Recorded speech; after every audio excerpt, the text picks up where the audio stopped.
encouraged. And so what we're doing today is we're having graduation. This is graduation for New Shepherds Orientation Workshop number 2 at Highland. And one of the things that the Bible teaches and that we have emphasized and really talked about, and your elders are dedicated to doing that. They want to be better shepherds. Your ministers want to be good ministers. And one of the things that we're told in the Bible over and over again, that's exactly what needs to be happening. Acts chapter 20, verse 28, Paul was having his last talk with the elders at Ephesus.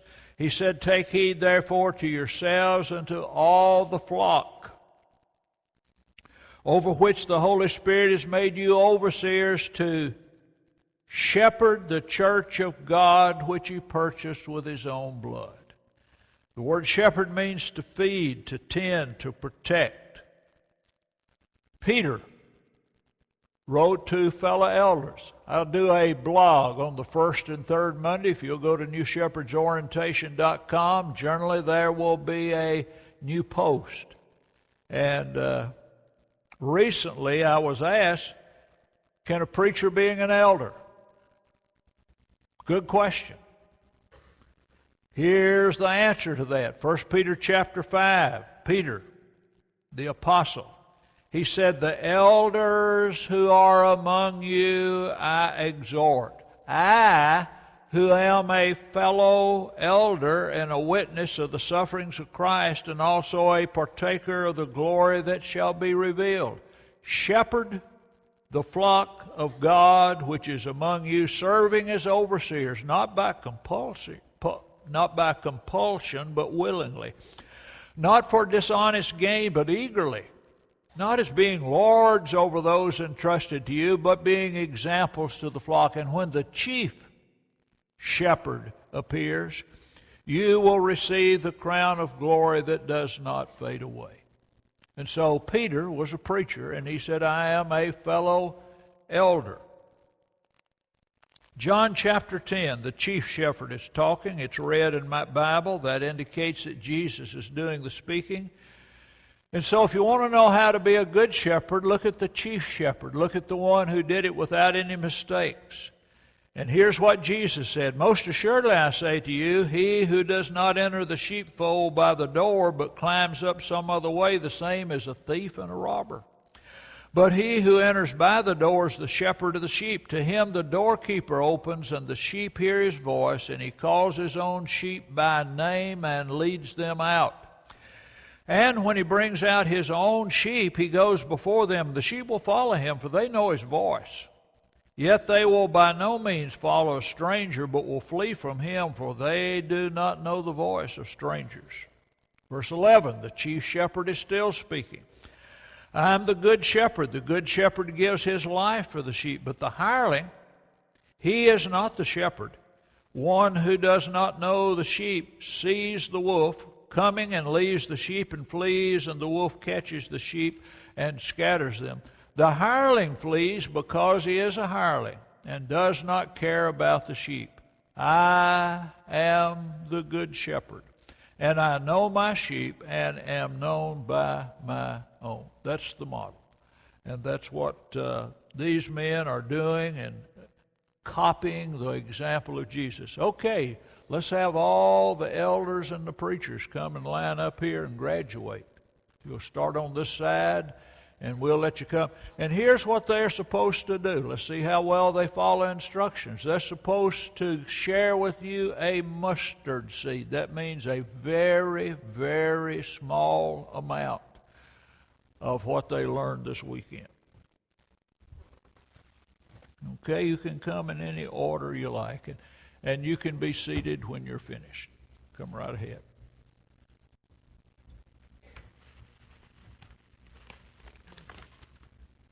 Really good weekend. Lots of, just getting to know each other better was very, very important. I think one of the things that stood out to me more than anything else was the fact that change happens with pain. That there's things that, whenever we have change that comes into our lives, there's some pain we have to go through, whether it's running a marathon and all of the things that your body has to go through for something like that, but even smaller things that we do. And as leaders, part of our responsibility is helping us not only learn how to deal with that pain of growth and change, but it's also about helping those that we are leading be able to work with that pain. And there's a lot of great opportunities that we have, but some of it's going to require that we do things a little differently. Some of it's going to require that individually we stretch and we take on new responsibilities, or we try and do something new and different. And how we help each other through that process is going to be very, very important. So, I have for you something to, when you look at it, to remind. I'm a slow learner, and so as I shared with the group this weekend, sometimes I forget things, and I carry reminders to help me remember what I'm really working on. And hopefully this will remind you your opportunity to be a shepherd. Thank you, and thank you for doing a good job this weekend.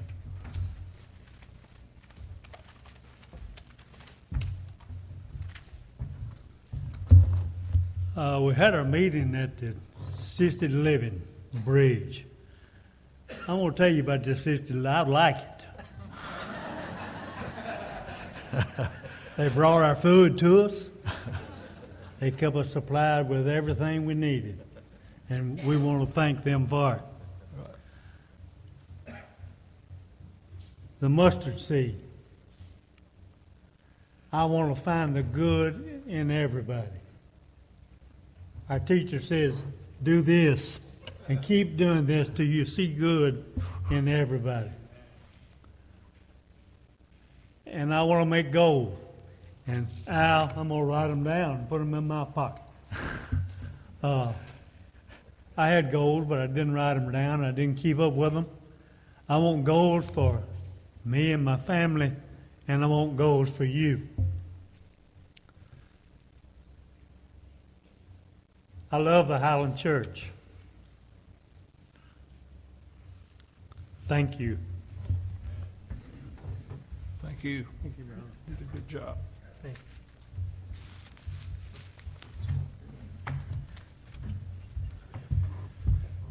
I'm pretty picky about my heroes. One of them just walked off the stage right there.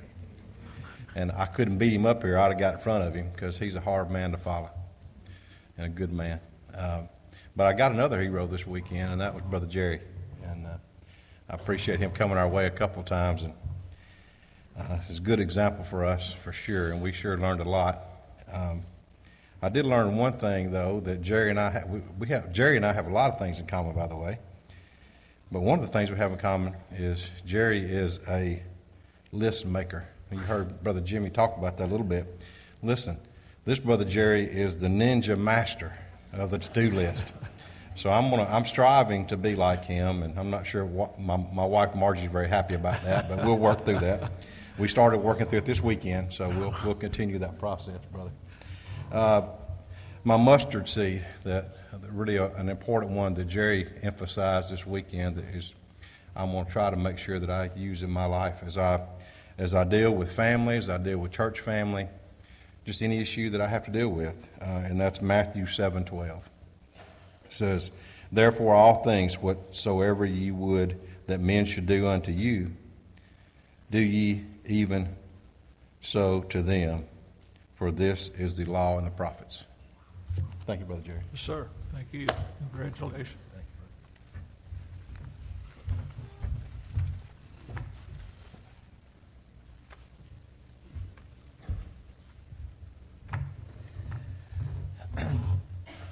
It's better to get at the front of the line than at the end because you run out of material. But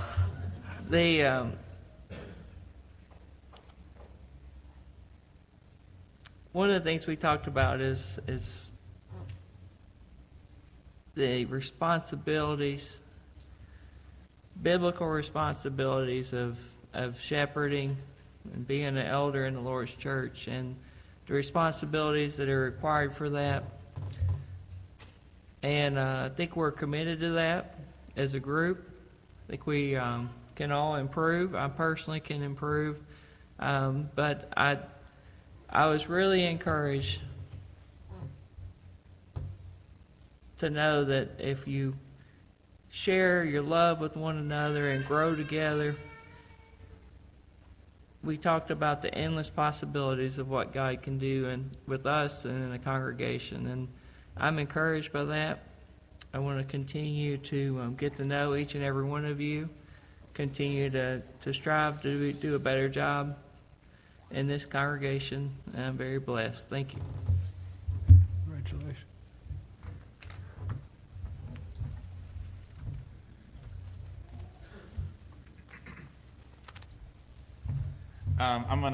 I got two, I guess, that really stood out to me. My two mustard seeds from this weekend that I'm going to take home for the most, I guess. I've got a lot, but the two that stand out to me the most are a goal without a plan is a dream. And, a lot of times we have big plans and big goals, and we don't really put a plan out there to make it come true. And so I want to do that. The second one is, I get a lot of, I get up here on Sundays and make announcements, and I get frustrated sometimes with, what was in the bulletin. A lot of times I put stuff out there, but Mr. Jerrie told us about a congregation whose eldership has a rule that they don't consider themselves having told the church unless they've said it 5 times. And so if I'm going to make that a rule for me too, and I'm not going to consider it told until I've said it or given it 5 times. So. Congratulations.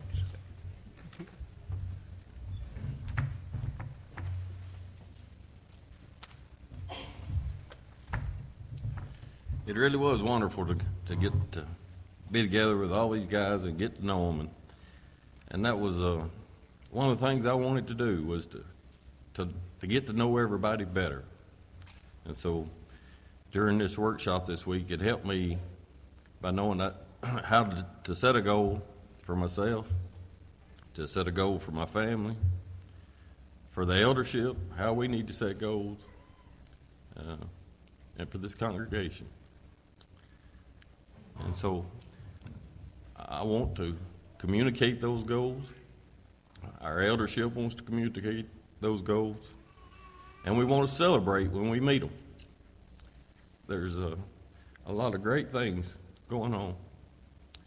And I hope we can all be unified in what the Lord has blessed us with and going forward from here.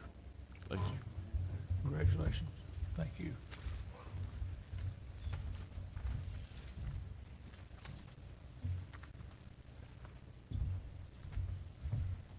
I'd like to say in defense of Benny Pilkington that she does feed Jim, and I'm sure he's been taken care of for a while. So,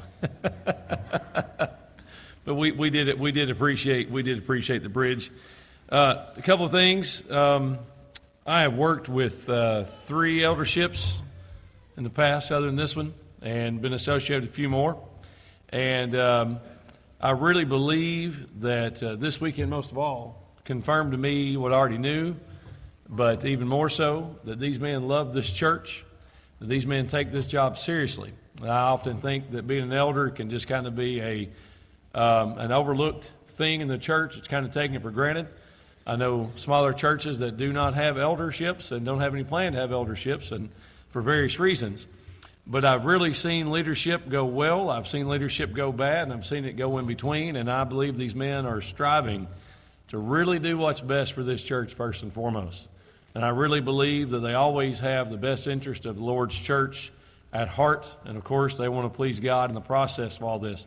And so this weekend really underscored that again for me. And I really think another big mustard seed, big mustard seed, that I took away from this was just getting to know these men a little bit more, and just seeing that even more right there, just how much they care about the church and how much they want the church to do well, and that's a real blessing to be a part of. We need to be thankful for that. Congratulations. Yes, sir.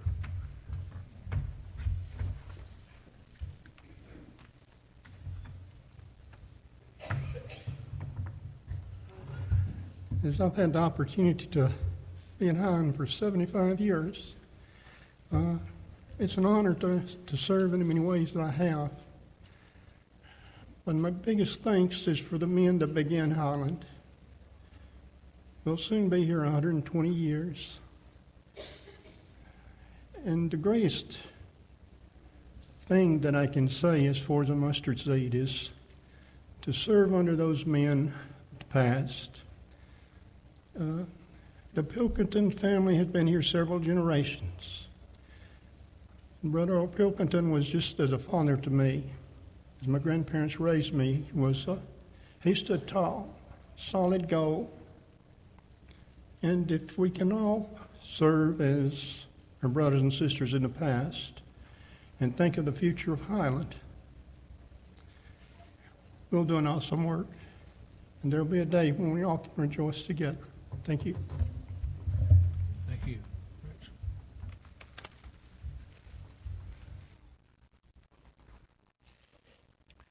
It's been a pleasure and a privilege to work with these gentlemen this weekend and the ladies. Two things we emphasized. Number one is rules, rules, rules, rules. What are your rules? I am a connoisseur of observing the rules that individuals and families and churches and businesses and softball teams have. See, I believe if a principle is biblical, it is applicable throughout different size groups as long as there's people there. Somebody said, we don't have any rules. Yes, we have rules. Our rules are usually unconscious, unspoken, understood, and contradictory, which means we don't think about it much, we don't talk about it much, but if you violate one, you are in serious trouble. And many times we have rules that bump against each other, and that's what causes us stress. One says do this, another one says no, you do this, and you can't do both of them at the same time. If we're ever going to change, we'll have to change our rules. Rule is simply a habit by which we do things. This is our usual way of operating. So we've looked at that. What are your rules? What are your rules? If a situation is chronic in any group, it's because everybody likes it the way it is more than what it would take to change it, which brings us to the second point that we made, is that our hope is in our pain. I really believe if we're going to do any better in any area, we're going to have to look at creative and constructive pain in order to achieve more or better than what we're doing now. And so we looked at that. As someone said, I've run 3 marathons, several half marathons, and I've never been able to do that without getting sore. Ooh, boy, that hurts. Or you wake up in the middle of the night with a cramp, and you've got to go walk it out. What are you doing that for? Well, I'd like to finish a marathon. And I don't know how to do that without pain. And so one of the things I have tried to incorporate in these workshops is making them hurt in a creative way. Get them out of their comfort zone. If you're going to do it like you've always done it, which is where we're comfortable, then we're going to do it like we've always done it. And if we're going to do it differently, we're going to have to get out of that and find some other way to do it. And they cooperated well, and hopefully nobody had to get up and walk out cramps last night, but I hope it hurt enough to help remember that there is joy in pain. Well, I used to have a teacher that said that, and it irritated me every time he said it. Our hope is in our pain, and I'd quote a Greek word, and that word was baloney. I don't like that. Where in the world does anybody get an idea like that? Well, possibly Romans chapter 5. Therefore we glory in tribulation, knowing that tribulation produces perseverance, and perseverance character, and character hope, and hope does not disappoint, because the love of the Holy Spirit is spread abroad in you. Our hope's in our pain. Our hope is in the pain of Jesus, and he was willing to voluntarily endure that in order that we might be saved. And so we remember the shepherd. The gift that I gave them is Psalm 23, verse 1. And when you look at that, you remember the good shepherd. And it's that we've said and read and memorized. I noticed, I glanced around this morning as our good brother was reading this passage, that several people were mouthing it. It reminds me, I was doing a funeral a few years ago, and I was meeting with the family. What do you want in the funeral? What do you want to remember? What scriptures are your favorite? What thoughts would you like to have presented? What are songs that you want to sing? And one of the daughters said, I want to be sure that somebody reads the 23rd Psalm. And one of the little grandchildren said, I want to be sure that we say, the Lord is my shepherd. And so we included both of those in that funeral. Here's the goal of the Good Shepherd. The Lord is my shepherd, I shall not want. He makes me to lie down in green pastures. He leads me beside the still waters. He restores my soul. He leads me in the paths of righteousness for his name's sake. Yea, though I walk through the valley of the shadow of death, I will fear no evil, for you're with me. Your rod and your staff, they comfort me. You prepare a table before me in the presence of my enemy. You anoint my head with oil. My cup runs over. Surely goodness and mercy shall follow me all the days of my life, and I will dwell in the house of the Lord forever. The Good Shepherd is that way, and good shepherds are marching in that direction and following him in pain and in gain and in going toward that heavenly home.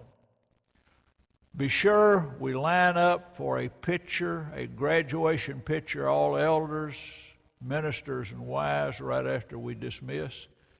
Thank you for inviting me back to be with you again. It was a privilege, a joy to work with you this weekend.